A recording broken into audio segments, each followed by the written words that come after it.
Hello! Aujourd'hui, on crée un compte professionnel ensemble et je vous montre comment l'optimiser pour que la bonne audience s'abonne à vous.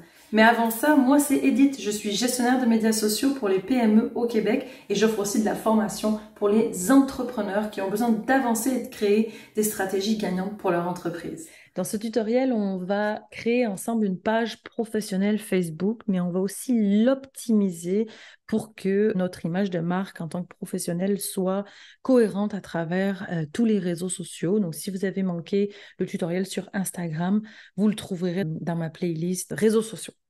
Première étape, pour pouvoir créer une page Facebook, il faut avoir un profil personnel Facebook. La première partie ici, je vais vous montrer comment on optimise notre profil personnel Facebook pour emmener les gens à aller cliquer sur notre page professionnelle Facebook. Ensuite, je vous montre comment créer une page Facebook depuis notre profil personnel.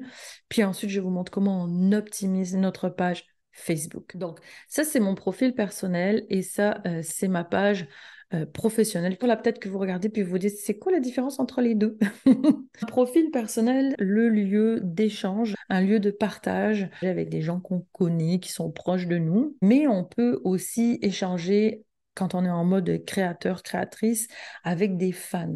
C'est pour ça ici que vous voyez des personnes qui me suivent, moi, des personnes que je suis. Vous, si vous n'êtes pas encore en mode créateur, vous avez sûrement la section amis. Donc, comme j'ai expliqué, si vous êtes en entreprise, si vous avez une entreprise, vous allez pouvoir utiliser ce profil-là en mode public pour pouvoir les emmener les personnes vers votre page professionnelle. La page professionnelle ici, elle permet vraiment de développer une entreprise sur Facebook. Vous avez accès, comme je disais tantôt, à la publicité, vous avez accès à des outils comme Meta, Suite Business qui vous permet de programmer, vous pouvez y insérer une boutique sur Facebook, puis la partager sur Instagram. Vous avez accès aussi aux statistiques. L'utilisation est gratuite, sauf pour la publicité, évidemment. On peut créer des catégories différentes suivant qui vous touchez. Ici, si vous êtes un auteur, vous pouvez mettre la catégorie écrivain, auteur. Vous avez beaucoup plus d'options qu'une entreprise. Il me semble que vous avez encore la page de partage de blog que nous n'avons plus dans l'entreprise. Si vous êtes une boutique, vous pouvez ajouter vos produits via la boutique Facebook puis la relier directement à votre boutique en ligne. Si vous êtes une entreprise de service, vous pouvez y insérer une section service avec bien détaillée. Tout ça, vous ne pouvez pas le faire dans un compte créateur. Et vous avez la section aussi messagerie qui est assez intéressante parce qu'on peut automatiser les messages, automatiser des réponses, mettre les questions les plus fréquemment posées. On peut tout gérer à travers notre suite Meta Business qui est un outil vraiment complet pour gérer notre page Facebook. En plus de ça, les pages Facebook sont référencées par Google et par localisation, le profil Facebook. Pour une photo de profil en format rond, je vous ai mis des différentes mesures pour le profil. Ensuite, vous avez une photo de couverture juste au-dessus. Je vous ai mis les dimensions de la photo de couverture d'un profil personnel. Et vous avez un accès à une biographie de 101 caractères qui pourrait emmener vers la page professionnelle. Maintenant, je vais vous montrer ça sur mon profil à moi. Moi, je me suis mis en mode créateur. Le mode créateur vous permet de créer du contenu sur votre profil et puis de monétiser ce contenu-là. Je peux avoir accès aux statistiques, je peux accéder aussi à la publicité, mais il n'y a pas toutes les fonctionnalités qu'on pourrait trouver avec la suite Meta Business d'une page professionnelle, comme programmer des publications, comme les envoyer en même temps sur Instagram. J'ai pris l'exemple de Marie-Pierre Gémorin, qui est une coach marketing, et elle a décidé d'utiliser sa page de couverture de son profil personnel avec une présentation de son entreprise, elle fait une présentation de son service, de ses offres, de comment travailler avec elle et ensuite elle envoie vers un appel découverte pour les gens qui sont intéressés. Elle a aussi ce que je trouve vraiment intéressant, une introduction, ce que j'appelle une biographie, je vous en mentionnais tantôt, avec 101 caractères, où elle décrit rapidement, reprends ton pouvoir dans ton marketing pour une business alignée, humaine et durable. Encore une fois, 101 caractères, c'est court, donc elle a essayé de faire ça rapide, et elle a mis son site internet pour que les gens en sachent plus. Ici, ça devient très intéressant au niveau du à propos que vous allez pouvoir modifier juste ici. Une fois que votre page entreprise sera créée, allez lier votre page entreprise. Les personnes qui tombent sur votre profil personnel directement vont pouvoir aller en savoir plus sur votre entreprise ici ou ici. Et vous avez aussi l'occasion de mettre d'autres plateformes comme d'autres réseaux sociaux, comme Instagram, comme YouTube, mais aussi le site web. Donc, c'est vraiment intéressant d'utiliser notre profil personnel comme un générateur de leads vers votre page professionnelle ou vers votre site web. Et je reviens sur mon propre profil. Dans la section à propos, c'est ici que vous allez pouvoir y mettre toutes les informations nécessaires que vous souhaitez qu'ils soient publics. On se rappelle, en mode créateur, en mode professionnel, il va être public votre contenu, donc n'importe qui peut voir vos contenus. Vous êtes en mesure par la suite de décider dans vos publications qu'est-ce qui reste public et qu'est-ce qui reste privé, comme dans modifier l'audience. J'ai le choix de dire, je veux que ce soit public, je veux que ce soit seulement mes amis, personnalisé. Donc là, vous allez avoir une liste. Donc ça, c'est intéressant, sauf qu'il faut penser à le faire à chaque publication si vous êtes un créateur digital. Je reviens ici. On va dans le à propos, on va modifier. Vous allez pouvoir modifier votre entreprise ici. C'est ici que je vous disais, vous allez pouvoir taguer votre page Facebook professionnelle. Et puis, vous allez pouvoir y mettre vos études, vous allez pouvoir y mettre votre lieu, votre ville. Vous remplissez autant que vous voulez. Je tiens à préciser que le nom que vous utilisez juste ici pour Facebook doit être le vôtre. Ne peut pas être un raccourci, ne peut pas être un surnom. C'est dans les règles de la communauté de Facebook. Maintenant, la page Facebook professionnelle. Vous voyez ici, là, si je reviens en haut à droite, là, on va pouvoir, si je clique sur ma photo juste ici, on va pouvoir changer de profil. C'est vraiment intéressant. Donc, je vais pouvoir aller de mon profil personnel vers ma page Facebook professionnelle juste ici en cliquant. Si vous avez d'autres comptes, ça va vous proposer d'aller ouvrir les autres comptes, voir tous les profils. Puis ici, les profils que vous gérez seront juste ici. Là, j'arrive sur ma page Facebook professionnelle. Je vous montre comment la créer depuis votre profil. Nous allons aller dans les menus, créer une page juste ici. Je vais le faire pour l'exercice. En 2023, on n'est plus capable d'avoir une page privée. Avant, on pouvait se créer une page genre test privé, puis la laisser privée, c'est-à-dire que personne ne pouvait la voir, puis faire des tests et des essais sur nos images. C'est plus le cas. Mais ici, on va créer notre page. Donc, vous allez tout simplement suivre les indications que Facebook vous donne. Vous allez trouver nom de la page, nom professionnel. Ici, je vous recommande fortement d'avoir le nom de votre entreprise. Donc, moi, c'est Edith Courcial. J'ai voulu ajouter Edith Courcial, sauf que ça ne matchait pas avec mon profil perso. C'est comme ça existait déjà. Donc, j'ai juste ajouté des mots-clés comme stratégie, réseaux sociaux. Si vous êtes par exemple un auteur, vous pouvez écrire Edith Courcial, autrice, Edith Courcial, écrivain. Attention, ce nom, vous pouvez le changer, mais juste 2 fois en 15 jours. Donc, on y pense bien avant d'aller le créer. La catégorie ici.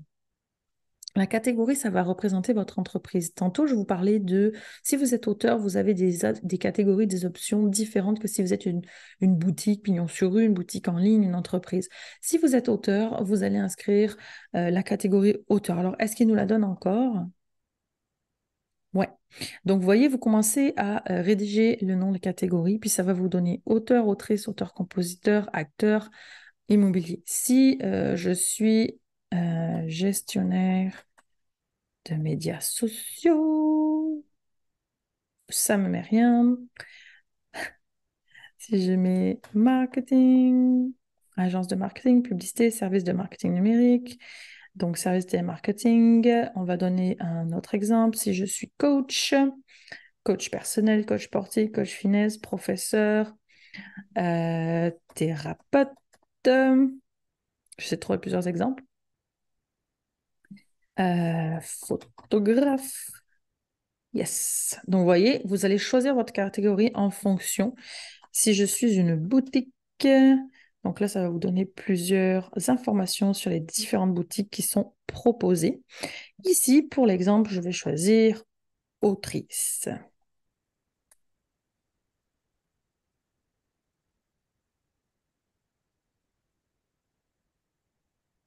Là, vous allez mettre une biographie. Cette biographie va vous aider, comme la biographie qu'on a vue dans le profil personnel, va vous aider à expliquer en quelques mots, ben en deux lignes en fait, qui vous êtes et qu'est-ce que vous faites et surtout pour qui. Donc ici, on va indiquer une courte bio, autrice de romans policiers, auto, auto-édité de longue. Donc là, je peux aller faire créer une page. On veut que cette photo professionnelle soit de vous. N'hésitez pas à y mettre votre logo. Ici, on a la photo de profil qui a les dimensions de 176 par 176 pixels. Je vous ai écrit tout ça dans mon document que je vais vous partager juste ici. Voilà, donc là j'ai mis les dimensions, la photo de profil, ici les différentes dimensions sous lesquelles elle s'affiche. Elle est ici en rond, donc on utilise soit une photo de vous si vous êtes en service, soit vous mettez un logo. Et ensuite la photo de couverture qui se trouve juste à l'arrière en format 16:9. Et voici les dimensions. Je le répète, en août 2023, ce sont ces dimensions-là. Mais Facebook change très très souvent.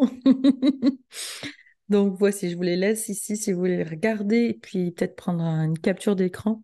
Si je suis un profil qui vient visiter la page, je la vois de cette façon. Mais si je suis moi, je suis en tant qu'administratrice, il va falloir que j'aille faire mon changement ici pour passer de mon profil vers ma page Facebook.